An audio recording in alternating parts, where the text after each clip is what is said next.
Salam sigap dan shalom. Renungan kita pada hari ini, Kamis 22 Desember 2022, berjudul Allah sendiri menjadi Allah mereka.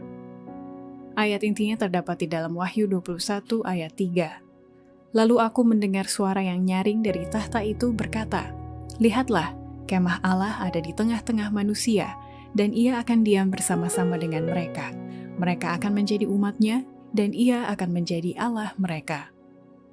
Pena Inspirasi menuliskan yang dimaksud dengan judul renungan kita pagi ini, Allah sendiri menjadi Allah mereka, adalah sebuah pengharapan seperti dikatakan pemazmur, bila aku melihat langitmu. Dan makanya mulai kini, kita harus senantiasa datang menghampiri tahta kasih karunia Allah dan mengalami kasih-Nya yang tiada bandingnya itu adalah sebagai berikut.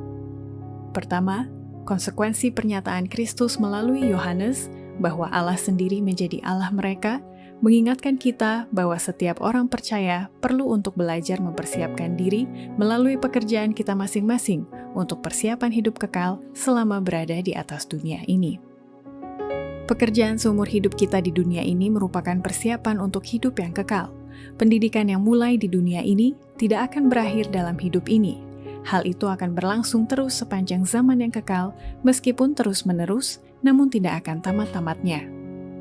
Kedua, konsekuensi pernyataan Kristus melalui Yohanes bahwa Allah sendiri menjadi Allah mereka, mengingatkan kita bahwa satu-satunya jalan pendamaian dengan Allah dan keselamatan kekal hanya melalui Yesus Kristus.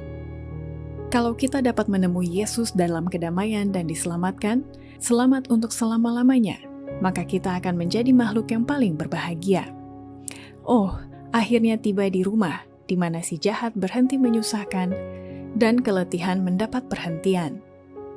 Ketiga, konsekuensi pernyataan Kristus melalui Yohanes bahwa Allah sendiri menjadi Allah mereka, memberikan kita gambaran pasti tentang istana atau tempat yang disediakan oleh Yesus itu memang nyata adanya. Surga tidak lagi tampak kepada mereka sebagai suatu ruang yang tidak pasti dan tak terpahami, penuh dengan roh-roh yang tidak nyata.